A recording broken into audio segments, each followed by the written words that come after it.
Muy bien, la clase del día de hoy corresponde a sexualidad humana, pero enfocada principalmente en el sistema reproductor masculino. Para entender nosotros qué es lo que implica la sexualidad, nosotros debemos tener varios factores en consideración.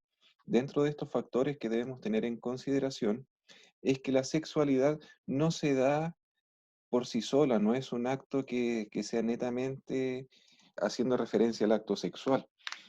Nosotros debemos recordar que el desarrollo de la afectividad enriquece a las personas porque se relaciona con toda la riqueza del mundo, de los afectos y con las expresiones de ellos, de diferentes maneras a lo largo de toda la vida. Tristemente, nuestra cultura sobrevalora mucho el desarrollo intelectual y el desarrollo físico, dejando de lado la parte afectiva. Es más, se le da una connotación negativa a las personas que son muy expresivas o muy emotivas. Al hombre se le enseña que el llorar es malo, que si llora es niñita, haciendo un mal uso de la palabra, diciendo que es algo netamente para las mujeres prácticamente el demostrar las emociones. Esto hace que pierda la capacidad de ternura y de expresión de afecto, y esta pérdida lleva a ciertas carencias afectivas, a egoísmo, incomunicación y a la soledad. Y esta cadena pone en riesgo el desarrollo de niños y jóvenes y empobrece la vida adulta. Es por eso que muchas veces se da en las personas adultas que no saben cómo poder expresar sus sentimientos. Y para que nosotros tengamos una sexualidad plena, es necesario que contemplemos lo que es el amor, el respeto, la fidelidad, la lealtad y la responsabilidad. Todos estos son factores que son de suma importancia para nosotros tener una sexualidad plena. Si nosotros queremos abordar una sexualidad netamente de un ámbito físico, vamos a quedar muy carentes para un desarrollo pleno de lo que es la sexualidad en sí.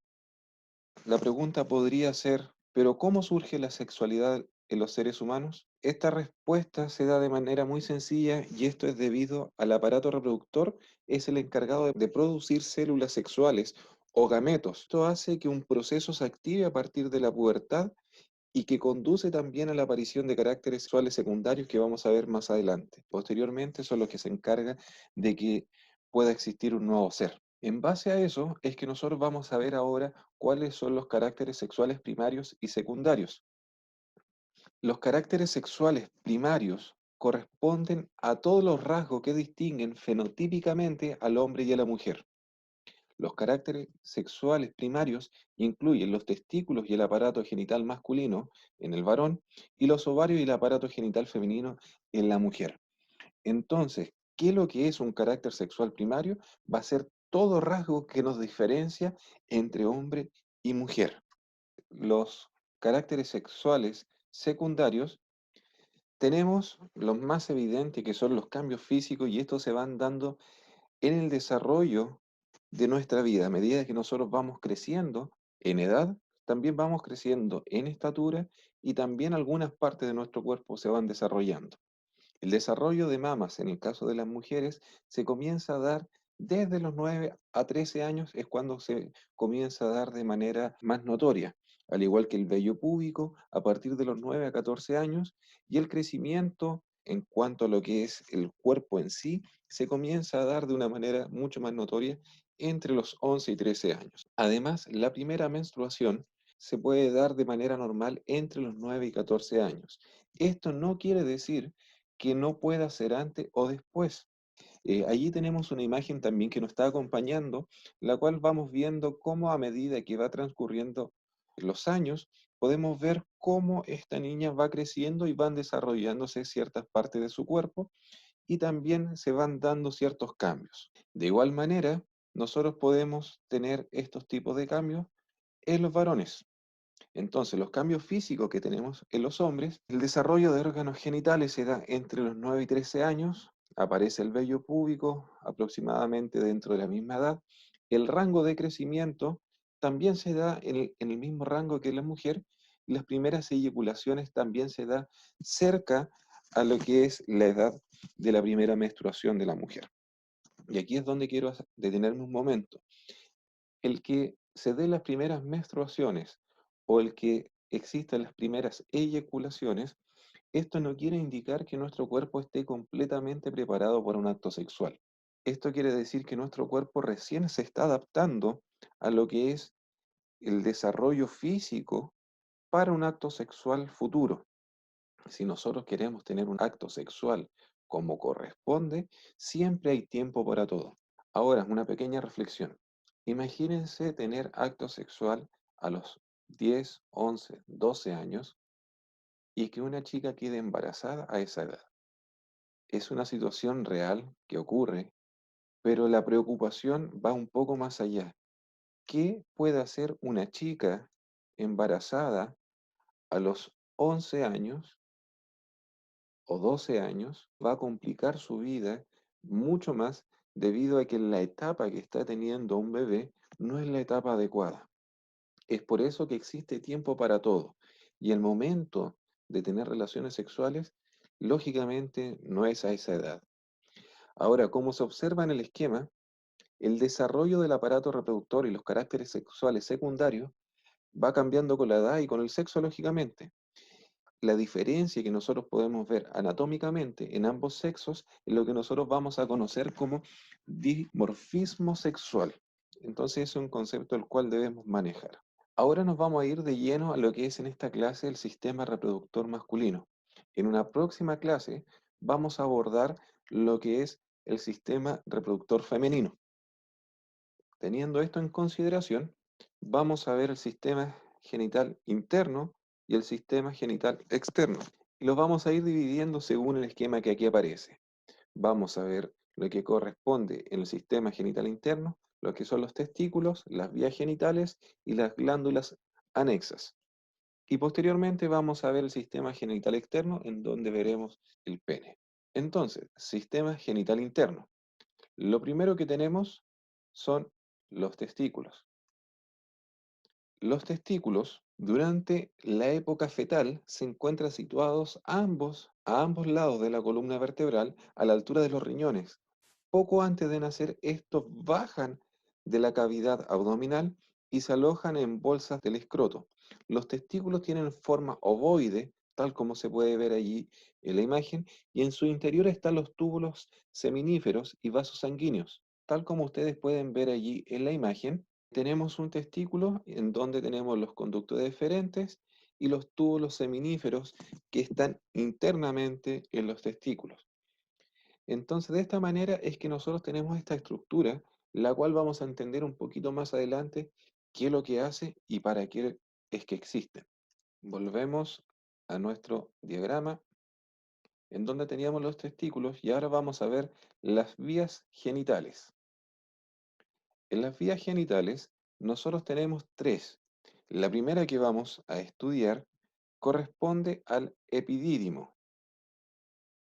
El epidídimo es un cuerpo alargado y estrecho que se ubica en la superficie de los testículos. Su función es recibir a los espermatozoides desde los túbulos seminíferos del testículo y mantenerlo allí hasta que puedan madurar. Entonces, tenemos aquí el epidídimo, que es un cuerpo muy delgadito que se encuentra sobre los testículos, y estos son los que captan a los espermatozoides que vienen de los testículos. Y otra estructura que está muy cerca aquí son los conductos deferentes. Estos conductos que unen el epidídimo con la vesícula seminal están formados por dos tubos de unos 40 centímetros de longitud. Estos se originan en el epidídimo, desciende por detrás de la vejiga, atraviesa la próstata y desembocan en la uretra. Sabemos que va desde el epidídimo, y nosotros dijimos que el epidídimo la función que tenía era recibir a los espermatozoides, entonces ya podríamos estar haciendo alguna conexión. Si este es el responsable de recibir a los espermatozoides y el conducto deferente sale desde allí, entonces la lógica nos estaría diciendo que los espermatozoides viajan por los conductos deferentes, saliendo desde el epidídimo, descienden por detrás de la vejiga, atraviesan la próstata y desembocan en la uretra. Pero aparte, dentro de lo que son las vías genitales, tenemos otra más, que es la uretra. Y esta permite que la orina y el semen se eliminen. Esta atraviesa por la glándula prostática. En el caso de los hombres, esta es más larga que la de las mujeres. Y lógicamente, Esto se da debido a que la uretra, que es aquello que podemos ver allí, es con esa línea como más blanquita, tiene que pasar por el pene, que lógicamente las mujeres no tienen, y es por eso que es más larga en el caso de los hombres que en el caso de las mujeres. Volviendo a nuestro esquema anterior, ya vimos los sistemas genitales internos que son los testículos y las vías genitales, pero nos falta una más por revisar, que son las glándulas anexas. Y viendo las glándulas anexas, nosotros tenemos tres. La primera que vamos a ver corresponde a la vesícula seminal, que esta es el órgano que acumula los espermatozoides producidos en los testículos, que ya lo habíamos mencionado. Sus secreciones contribuyen a la producción del fluido seminal o al semen en sí. La otra que vamos a ver corresponde a la próstata, la cual es una glándula fibrosa del tamaño de una castaña más o menos, que tiene por función secretar un líquido viscoso y alcalino denominado líquido prostático, que ayuda a mantener la movilidad y la vitalidad de los espermatozoides. Entonces, mientras la próstata esté funcionando bien, la calidad de espermatozoides que va a tener el ser humano va a ser mucho mejor. Y por último, tenemos las glándulas de Cooper, que son dos pequeñas estructuras situadas a cada lado de la próstata que secretan un líquido viscoso que forma parte del líquido seminal. Entonces, para tener una buena calidad de semen, es necesario que también este esté funcionando de la mejor manera posible. Al conducto deferente se vienen las secreciones producidas por las glándulas anexas. Eso es muy importante que debemos tener en consideración. Entonces, al conducto deferente, que lo habíamos mencionado anteriormente, se vienen todas las secreciones producidas por estas glándulas anexas. Siguiendo, ahora ya dejando de lado todo este sistema, nosotros vamos a ver el sistema genital externo. Y el sistema genital externo, en el caso de varón, está compuesto solamente por un elemento, el cual es el pene. Y el pene es el órgano de copulación que ante un estímulo del sistema nervioso llena el cuerpo cavernoso de sangre y se erecta, de modo de poder penetrar la vagina de la mujer durante el acto sexual.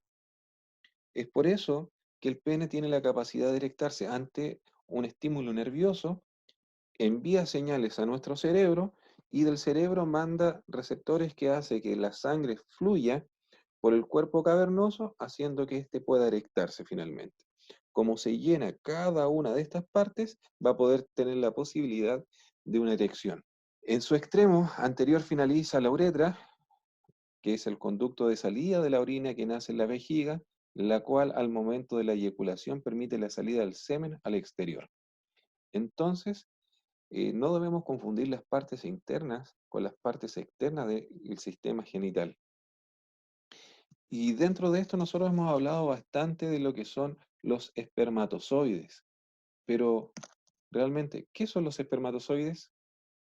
Para la formación de los gametos masculinos, recordar que esta es la palabra clave, gametos masculinos, es necesario la formación de dos procesos: la división meiótica, que reduce el número cromosómico, y la recombinación en el material genético, y la espermatogénesis, que es en la que se producen los cambios estructurales profundos. Todo esto a nosotros nos puede parecer chino si es primera vez que estamos hablando de cromosomas, si estamos hablando de gametos, pero ¿qué debemos entender nosotros? ¿Qué es lo que son los espermatozoides? Son gametos masculinos. ¿Y para qué sirven? Para posteriormente entregar material genético cuando se llega a hablar de la fecundación entre el espermatozoide y el óvulo. El espermatozoide va a entregar material genético y lógicamente el óvulo también. Pero este proceso lo vamos a ver posteriormente en otra clase. Lo que es interesante también de saber de este gameto, que es una célula móvil y muy especializada, cuya función, tal como estaba mencionando, es alcanzar el ovocito primario y fecundarlo. Pero para lograr esto es necesario conocer la estructura de este gameto, de esta célula. Principalmente tiene dos partes. La primera parte es la cabeza, que contiene el material genético. En el extremo anterior de la cabeza hay una estructura denominada acrosoma, la cual tiene forma de capuchos y contiene enzimas necesarias para entrar en el gameto femenino durante la fertilización. Entonces, es muy especializado en la cabeza con la finalidad de que pueda entrar en el ovocito primario. Y por otra parte, necesita poder moverse y esta función la cumple el flagelo, la colita que podemos ver allí, y está constituida por el cuello y pieza intermedia que tiene mitocondrias que aportan energía para su movimiento y la pieza principal y la pieza terminal constituida por un filamento. Entonces tenemos una cabeza en la cual tiene enzimas las que permiten poder entrar en el ovocito primario, tiene un cuello en el cual está la energía, entre comillas, que es la mitocondria, para poder tener movimiento, y finalmente tiene esta colita, la cual va a permitir que se puedan mover. Anteriormente ya habíamos mencionado cuál era la ruta de los espermatozoides, pero aquí lo vamos a ver acompañado de una imagen. La ruta de los espermatozoides, desde el inicio de producción, en los túbulos seminíferos, hacia el exterior, es la siguiente.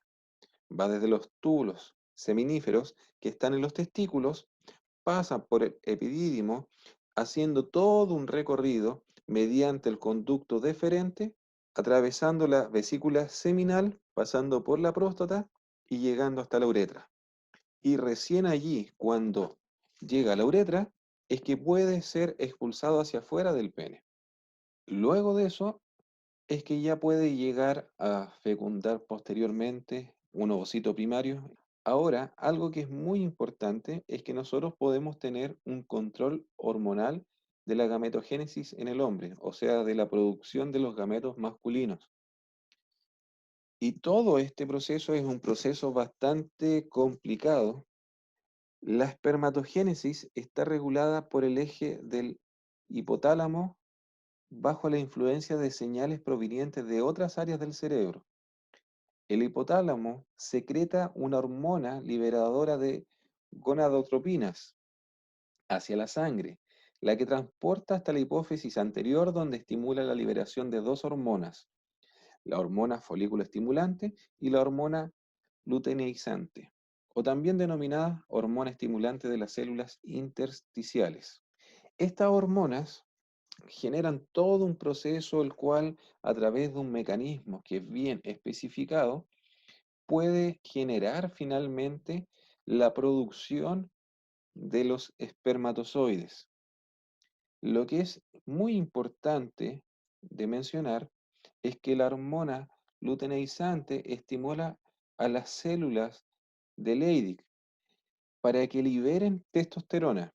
Y lo que debemos tener en claro que la testosterona también estimula cierta etapa de la espermatogénesis y la función normal de la célula de Sertoli.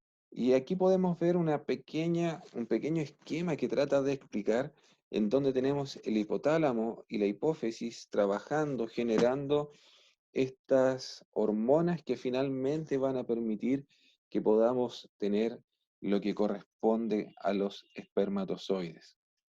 En todo caso, en la guía que se le adjuntó, ustedes van a poder allí ver a cabalidad y en detalle cómo es que se da el control hormonal de la gametogénesis en el hombre. Aquí hay una pregunta que me dicen, ¿podría decir a qué pertenece GNRH, LH y FSH? Esas abreviaturas que allí aparecen, por ejemplo, GNRH corresponde a gonadotropinas, FSH corresponde a la hormona folículo estimulante y LH corresponde a la hormona luteinizante. Entonces, cada una de estas son hormonas que son parte del control hormonal de la gametogénesis en el hombre. Y eso es lo que estaba explicándose un poquito atrás. La relación que hay entre el hipotálamo y la hipófisis se da debido a ciertas hormonas, que en este caso son las hormonas que allí aparecen representadas. Entonces, ¿qué debemos tener en claro, así de manera bien sencilla, sin profundizar mucho? Es que debido a ciertas hormonas que están en el cuerpo, mediante el trabajo del hipotálamo y la hipófisis, es que se forman finalmente los espermatozoides. Y aquí hay otra pregunta que me dice, ¿cuántos cromosomas son? En el caso de cromosomas sexuales son solamente dos. En todo caso, se los vamos a ver un poquito más adelante, pero así como en modo spoiler, los cromosomas sexuales son dos, el X y el cromosoma Y. En cuanto a cromosomas a nivel humano, ahí la respuesta es distinta, porque nosotros tenemos 23 pares de cromosomas humanos, en donde 22 son autosomas y un par de cromosomas que son los sexuales, que son los que estamos mencionando ahora. Pero eso se arranca un poquito de lo que estamos viendo puntualmente en esta ocasión. De aquí me pregunta, ¿por qué existen personas infértiles? Excelente pregunta, muy, muy buena pregunta. La infertilidad se puede dar por muchos, pero muchos factores. Uno de los factores que se puede estar dando puede ser daño en el ADN que esté transmitiendo el hombre, porque ahora me voy a referir solamente al caso masculino debido a que estamos viendo solamente el sistema masculino y no femenino. Puede deberse a infecciones tanto en la próstata como en el semen, puede deberse a una disfunción sexual, enfermedades crónicas tales como la diabetes, el cáncer, puede ser debido al varicocele, puede ser debido a que las hormonas no se están secretando de igual manera, entonces pueden ser muchos los factores. Pero ahora si los vemos enfocados en el control hormonal, puede ser que las hormonas que se estén liberando no sea la suficiente o simplemente no se estén liberando dichas hormonas y entonces esto hace que el nivel del semen o la calidad del semen sea mucho más deficiente, sea un semen el cual tenga una cantidad de espermatozoides muy bajas y no permita la fertilidad de buena manera. ¿Qué pasa si un hombre no tiene hipotálamo? No sé si se pueda dar que un hombre no tiene hipotálamo así como tal. Lo que, lógicamente, si una persona no tuviese hipotálamo, no va a poder secretar estas hormonas y finalmente no va a poder tener espermatozoides, por lo cual sería infértil. Eso es referido netamente al control hormonal de la gametogénesis en el hombre. ¿Qué pasa cuando un espermatozoide pasa al óvulo? Eso lo vamos a ver más adelante porque de hecho todavía ni siquiera he mencionado qué es lo que es un óvulo. Sabemos que tenemos una célula masculina que es el espermatozoide, este gameto, pero no hemos hablado de qué es lo que es el óvulo, no sabemos de dónde sale. De momento lo vamos a tener como un misterio que simplemente existe, pero no sabemos qué es lo que es. Cuando hablemos en la próxima clase sobre el sistema reproductor femenino, vamos a hablar de qué es lo que es un óvulo y vamos allí recién a comenzar a entender qué es lo que pasa cuando el espermatozoide se une con el óvulo. Sabemos qué capacidad tiene el espermatozoide respecto al óvulo, qué es lo que podría llegar a ser, pero todavía no sabemos bien qué ocurre allí. Lo tenemos como una idea que anda dando vuelta, pero no más que eso. Para poder reforzar lo que me interesa que hubiesen aprendido, les voy a compartir al momento de que ustedes puedan revisar este video, van a tener adjunto al video un quiz, el cual lo pueden realizar cuantas veces ustedes quieran, es sin nombre, y la idea es que ustedes mediante este quiz, ya lo van a ver, ustedes puedan ir desde un punto hasta otro punto, porque de hecho le puse al quiz la isla. Ustedes van a estar en un barco y la idea es que ustedes pueden llegar hasta esta isla. Por cada pregunta correcta que ustedes tengan, van a poder ir acercándose hacia la isla. Si es que ustedes no responden bien, su barco se va a hundir.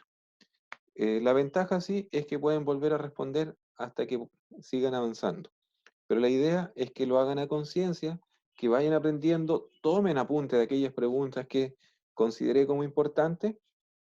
Entonces, ustedes tienen que desarrollar ese quiz para reforzar los conocimientos que fueron entregados en esta clase. Espero que se encuentren muy bien y eso sería la clase por hoy.